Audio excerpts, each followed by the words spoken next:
മകളുടെ വിയോഗത്തിൽ ഹൃദയവേദനയോടെ അമ്മ മകൾ ജോലി ചെയ്ത കമ്പനി സിഇഒക്ക് എഴുതിയ കത്താണ് ഇപ്പോൾ സമൂഹ മാധ്യമത്തിലൂടെ കൂടുതൽ ചർച്ചയാവുന്നത്. മരണപ്പെട്ട അന്ന സെബാസ്റ്റ്യന്റെ അച്ഛൻ നമ്മോടൊപ്പമുണ്ട്. എന്താണ് താങ്കളുടെ മകൾക്ക് സംഭവിച്ചത്? അവൾ CA പാസ്സായത് ഫെബ്രുവരിയിലാണ് റിസൾട്ട് വന്നത്. ഫസ്റ്റ് പ്ലേസ്മെൻറ്റ് കിട്ടിയത് EY പൂനെയിലാണ്, ടാക്സ് ഓഡിറ്റിലാണ്. അപ്പം മാർച്ച് 18 അവിടെ ജോയിൻ ചെയ്തത്. ഞങ്ങൾ രണ്ടുപേരും പോയായിരുന്നു, ഞാനും വൈഫും പോയായിരുന്നു. അവളെ കൊണ്ടാക്കിയിട്ട് അവളെ PGയിലൊക്കെ ആക്കിയിട്ടാണ് തിരിച്ചു വന്നത്. അപ്പോൾ അവൾക്ക് ആദ്യത്തെ കുറച്ച് ദിവസം ഓറിയൻറ്റേഷൻ പോലെ ഉണ്ടായിരുന്നു. പിന്നെ ആണ് അവർ ചെയ്തുകൊണ്ടിരുന്ന ഔട്ട്സൈഡ് ക്ലയൻസിൻ്റെ ഓഡിറ്റിംഗ് ആണ് ചെയ്തുകൊണ്ടിരുന്നത്. അപ്പോൾ ഇവളെ ലാസ്റ്റ് ചെയ്ത ഓഡിറ്റിംഗ് എന്ന് പറഞ്ഞാൽ ബജാജ് ഓട്ടോയുടെ ഓഡിറ്റിംഗ് ആയിരുന്നു. അപ്പോൾ ഇങ്ങനെയുള്ള കമ്പനികളൊക്കെ ഈ സ്റ്റോക്ക് എക്സ്ചേഞ്ചിൽ ലിസ്റ്റ് ചെയ്തേക്കുന്നതുകൊണ്ട് അവരുടെ ഓഡിറ്റിംഗ് ഒരു നിശ്ചിത സമയത്തിനകം ചെയ്തു തീർക്കണം. അപ്പോൾ ആ നിശ്ചിത സമയം പാലിക്കാനായിട്ട് ഇവർ ചിലപ്പം ഒത്തിരി രാത്രി വരെ ഇരുന്ന് ജോലി ചെയ്യണം. 12:30 മണി വരെ ഇരുന്ന് ജോലി ചെയ്യണം. അത് കഴിഞ്ഞ് തിരിച്ച് അവൾ താമസിക്കുന്ന PGയിൽ അവൾ എത്തുമ്പോൾ 1:30 മണിയെങ്കിലും ആ 1:30 മണിയായാൽ ഇവർക്ക് ആ വർക്കിൻ്റെ പുറമേ ഉള്ള അഡീഷണൽ വർക്കും കൊടുക്കും. എന്നിട്ട് അഡീഷണൽ വർക്ക് കൊടുത്ത് ഇപ്പം തന്നെ അത്യാവശ്യമുള്ളതാണ്, ഇപ്പം തന്നെ ചെയ്തു തരണം. അപ്പോൾ അത് അവൾക്ക് അങ്ങനെ ഇരുന്ന് കൊണ്ട് ഇവർക്ക് പല ദിവസങ്ങളും അവർ ഉറങ്ങാറില്ല. പിന്നെ അവൾക്ക് ഭക്ഷണം കിട്ടില്ല. ആ PGയിലാകുമ്പോൾ 10 മണി വരെ ഭക്ഷണം കിട്ടുള്ളൂ. അത് കഴിഞ്ഞ് അവൾക്ക് ഭക്ഷണം കിട്ടില്ല. അപ്പം ഇങ്ങനെ ഉറക്കം ഇല്ലായിരുന്നു, ഭക്ഷണവും സമയത്തിനില്ലായിരുന്നു. പിന്നെ ആകെപ്പാടെ അവൾക്ക് ടെൻഷനായിരുന്നു ഇങ്ങനെ ജോലിയെപ്പറ്റി ചെയ്യുന്ന കാര്യത്തിൽ. അങ്ങനെ എല്ലാം കൂടി വന്നപ്പോഴാണ് ഇവൾക്ക് ഈ പ്രശ്നം തുടങ്ങിയത്. എപ്പോഴായിരുന്നു അന്നയ്ക്ക് ഇത്തരത്തിൽ ഈ ബുദ്ധിമുട്ട് അനുഭവപ്പെട്ടത്? അവൾക്ക് ഈ ഓഡിറ്റിംഗ് ജോലി ചെയ്ത് തുടങ്ങിയ ശേഷം ഇങ്ങനെ അവൾ ക്രമേണ ഇങ്ങനെ ഇത് ടെൻഷനും സ്ട്രെസ്സും ഉറക്കമില്ലായ്മയൊക്കെ അങ്ങനെ ഓരോ ദിവസവും ചെല്ലുന്തോറും കൂടി വരുമായിരുന്നു. അപ്പം മെയിനായിട്ടുള്ള ഇത് ഉറക്കമില്ലായ്മ മാത്രമാണ്. ഞങ്ങൾ അവളെ എന്നിട്ട് കോൺവൊക്കേഷൻ ജൂലൈ 7 ഞങ്ങൾ അവൾ ചെന്നപ്പോൾ അവൾക്ക് ഇങ്ങനെ ഒരു ബുദ്ധിമുട്ട് പറഞ്ഞുകൊണ്ട് ഞങ്ങൾ അവിടെ ഒരു ഹോസ്പിറ്റലിൽ പോയി, കാഷ്വാലിറ്റി പോയി. അതിരാവിലെ തന്നെ കാഷ്വാലിറ്റി പോയി ഇവളുടെ ECG എടുത്തു. പിന്നെ ഒരു 1.5 മണിക്കൂറോളം അവളെ ഒബ്സർവേഷനിൽ കിടത്തി. പിന്നെ അതിനുശേഷം കാർഡിയോളജിസ്റ്റ് വന്നു പറഞ്ഞാൽ അവൾക്ക് ഹാർട്ടുമായിട്ട് ബന്ധപ്പെട്ടിട്ടുള്ള ഒരു പ്രശ്നമില്ല. അവളുടെ പ്രശ്നം ഉറക്കമില്ലായ്മയും ഭക്ഷണത്തിൻ്റെ കാര്യത്തിലും മാത്രമുള്ളൂ. അത് നിങ്ങൾ അതിനൊരു വഴി കണ്ടുപിടിക്കണം, അല്ലാതെ അതിന് വേറെ പ്രശ്നങ്ങളൊന്നുമില്ല. ഇത്തരത്തിൽ കമ്പനിയിലെ ഈ ബുദ്ധിമുട്ട് അന്ന വീട്ടിൽ വിളിച്ച് പറയാറുണ്ടായിരുന്നു? ഞങ്ങൾ ഡെയിലി വിളിക്കുമ്പോൾ അവൾ പറയുന്ന പ്രശ്നം ഒന്നും ഇതായിരുന്നു, എനിക്കൊട്ടും പറ്റുന്നില്ല അമ്മ, അല്ലെങ്കിൽ അപ്പ എനിക്കൊട്ടും പറ്റുന്നില്ല. അപ്പം ഞങ്ങൾ പറയുന്ന അവൾ നീ ഒന്ന് റിസൈൻ ചെയ്ത് വരാൻ പറയും. റിസൈൻ ചെയ്തിട്ട് വരുമ്പോൾ അവൾ പക്ഷേ പലരെയും കൺസൾട്ട് ചെയ്തപ്പോൾ പറഞ്ഞ് EYയിൽ തന്നെ ഇവർക്ക് ജോലിയിൽ ഒത്തിരി എക്സ്പോഷർ കിട്ടുന്നുണ്ട്. അപ്പോൾ ആ മാക്സിമം എക്സ്പോഷർ കിട്ടാനായിട്ട് കുറച്ച് നാളെങ്കിലും അതിനകത്ത് കണ്ടിന്യൂ ചെയ്യാന്നുള്ള രീതിയിലാണ് അവൾ ഇരുന്നത്. അപ്പോൾ അവളുടെ ഫ്രണ്ട്സിനെ അവിടെ കൺസൾട്ട് ചെയ്തപ്പോഴും പറഞ്ഞ് EYയിൽ ജോലി എക്സ്പോഷർ കിട്ടിയാൽ നമുക്ക് വേറെ എവിടെയും ജോലി കിട്ടാനായിട്ട് നല്ല എളുപ്പമാണ്. ഞാൻ അവൾ നിന്നത് അതിനകത്ത്.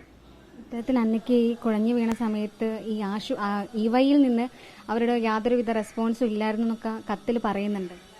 അല്ല, EYന്ന് അവൾ മരിച്ചു കഴിഞ്ഞിട്ട് ഹോസ്പിറ്റലിലാരും വന്നില്ല. പ്ലസ് അവളുടെ ഫ്യൂണറലിന് പോലും EYന്ന് ആരും പങ്കെടുത്തില്ല. EYയുടെ ഇവിടെ ലോക്കൽ ഓഫീസുണ്ട് ഇൻഫോ പാർക്കിൽ, അവിടുന്ന് പോലും അവരുടെ റെപ്രസെൻറ്റേറ്റീവിനെ അയച്ചില്ല. കത്തിന് എന്തെങ്കിലും ഒരു മറുപടി അവരുടെ ഭാഗത്തു നിന്നുണ്ടായിട്ടുണ്ട്? അവർ എല്ലാ രീതിയിലും ഒപ്പം നിൽക്കുന്നൊക്കെ പറഞ്ഞിട്ടുണ്ട്, ഒരു പ്രസ്താവനയൊക്കെ ഉണ്ടായിരുന്നു. അവരങ്ങനെയാണ് ഞങ്ങളൊരു ഫോറം ഉണ്ടാക്കുന്നുണ്ട്. അപ്പോൾ ഇങ്ങനെയുള്ളവരുടെ ഇത് അഡ്രസ്സ് ചെയ്യാനായിട്ടുള്ള ഫോറം ഉണ്ടാക്കുന്നുണ്ടെന്നുള്ളൊരു മറുപടിയാണ് തന്നേക്കുന്നത്. പക്ഷേ എനിക്ക് മനസ്സിലായത് ഇങ്ങനെ ഒരു ഫോറം ഓൾറെഡി അവിടെ ഉള്ളതായിട്ടാണ്. ഈ കമ്പനിയിൽ ജോലി ചെയ്യുമ്പോൾ കമ്പനീനെ കുറിച്ച് നേരത്തെ ഇത്തരത്തിലെ ബുദ്ധിമുട്ട് മറ്റാരെങ്കിലും അന്നയോട് പറഞ്ഞിട്ടുണ്ടോ? ഇല്ല, അന്നയുടെ ഫ്രണ്ട്സ് പറഞ്ഞിട്ടുണ്ടെന്നാണ്. ഇങ്ങനെ EY എന്ന് പറഞ്ഞാൽ നമ്മൾ ഒത്തിരി ജോലി ചെയ്യേണ്ടി വരും എന്നൊരിത് പറയാറുണ്ടായിരുന്നു.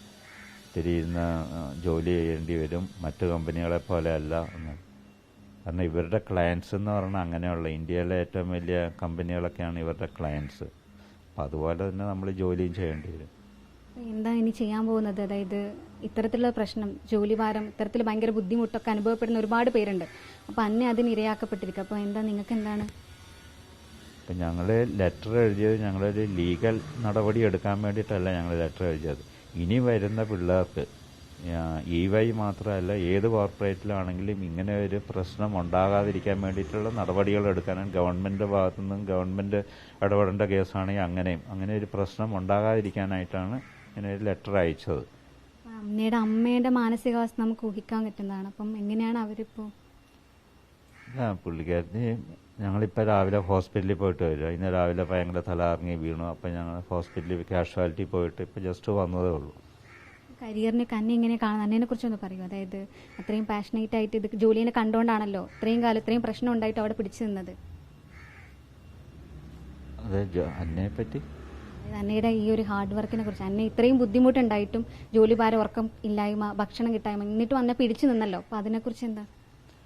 അതായത് അന്നെ അവളെ ഒരു ജോലി ഏൽപ്പിച്ചിട്ടുണ്ടെങ്കിൽ ചെയ്തു തീർക്കണമെന്നുള്ളതായിരുന്നു അവളുടെ വാശി. അത് അവൾ സ്കൂളിൽ പഠിക്കുന്ന സമയത്താണെങ്കിലും കോളേജിലാണെങ്കിലും അതായിരുന്നു. അവൾ സ്കൂളിലൊക്കെ ആണെങ്കിലും ടോപ്പറായിരുന്നു.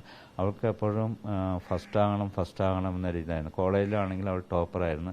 പിന്നെ അവൾ ബികോം ആയിരുന്നു. ബികോം അക്കൗണ്ടൻസിക്ക് അവൾ ഓൾ ഇന്ത്യ ബേസിസിൽ അവളൊരു റാങ്ക് ഹോൾഡർ അക്കൗണ്ടൻസി. അപ്പോൾ അവൾക്ക് എല്ലാ അവൾ ഇടപെടേണ്ട ഫീൽഡുകളിലൊക്കെ നന്നായിട്ട് ചെയ്യണം എന്നുള്ള ഇതായിരുന്നു. പിന്നെ സ്കൂളിലൊക്കെ ആണെങ്കിൽ ബാഡ്മിൻ്റൺ ടീമിലുണ്ടായിരുന്നു. പിന്നെ കയാക്കിങ്ങിന് പാർട്ടിസിപ്പേറ്റ് ചെയ്യുന്നു. അപ്പോൾ ആ ഒരു സ്റ്റൈലിലാണ് അവൾ ഇതുണ്ട്. അവളെ ഏൽപ്പിച്ച ജോലി എങ്ങനെയെങ്കിലും ചെയ്തു തീർക്കണമെന്നുള്ള രീതിയിലാണ് അവൾ മുമ്പോട്ട് പോയത്. ഇങ്ങനെ ഒരു ബുദ്ധിമുട്ടുണ്ടായപ്പോൾ നിങ്ങൾ അന്ന അവിടുന്ന് പോരൂ, റിസൈൻ ചെയ്യൂ എന്നുള്ളത് പറഞ്ഞിട്ടുണ്ടായിരുന്നു? അതാ പറഞ്ഞു, ഞങ്ങൾ പലതവണ പറഞ്ഞു. അപ്പോൾ അവൾ പറഞ്ഞു ഞാൻ നല്ല എക്സ്പോഷർ കിട്ടുന്ന ജോലിയാണ്, അതുകൊണ്ട് കുറച്ച് നാളും കൂടി ഞാൻ കണ്ടിന്യൂ ചെയ്തിട്ട് ഞാൻ വന്നോളാം.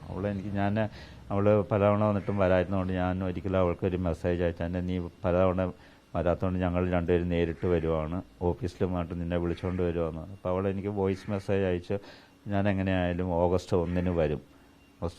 അപ്പോൾ ഞാൻ ഇവിടെ കാണുമെന്നാണ്. ഓഗസ്റ്റ് 14 അവളുടെ ബർത്ത്ഡേ ആയിരുന്നു. ബർത്ത്ഡേക്ക് ഇവിടെ കാണുമെന്ന് പറഞ്ഞാൽ. അവസാനമായിട്ട് അന്നേനെ കണ്ടത് ഞങ്ങൾ ഈ ഇതിനാണ് ജൂലൈ 7. വലിയ ഹൃദയവേദനയോടെയാണ് അന്നയുടെ അച്ഛൻ ഇപ്പോൾ നമ്മളോട് പ്രതികരിച്ചിട്ടുള്ളത്. ഇത്തരത്തിൽ വലിയ സ്വപ്നങ്ങളും ഒരുപാട് ആഗ്രഹങ്ങളൊക്കെ ആയിട്ടാണ് അന്ന ഇത്തരത്തിൽ ജോലി ചെയ്യാനായിട്ട് സ്ഥാപനത്തിലേക്ക് പോയിട്ടുള്ളത്. ഔദ്യോഗികമായിട്ട് കമ്പനിയുടെ ഭാഗത്തു നിന്നും യാതൊരു പ്രതികരണവും ലഭിച്ചിട്ടില്ല എന്നാണ് അച്ഛനിപ്പോൾ നമ്മളോട് പ്രതികരിക്കുന്നത്. വലിയ ഹൃദയവേദനയോടെയാണ് കുടുംബവും ഇത്തരത്തിലുള്ളൊരു വിയോഗത്തിൽ നമ്മളോട് സംസാരിക്കുന്നത്. ഇതിന്റെ തുടർ നടപടികളും കൂടുതലുള്ള വിശദീകരണവും കമ്പനിയുടെ ഭാഗത്തു നിന്നുണ്ടാവും. യാതൊരുവിധ ഇത്തരത്തിൽ കൂടുതൽ കംപ്ലൈന്റുകൾ ഈ കമ്പനിക്കെതിരെ ഉണ്ടാവുമോ എന്നുള്ളതൊക്കെ തുടർന്ന് കാണേണ്ടതാണ്. വീഡിയോ ജേർണലിസ്റ്റ് ഹണി തങ്കപ്പനൊപ്പം reporter Anjali Sreejitha Raj, in reporter, Kochi.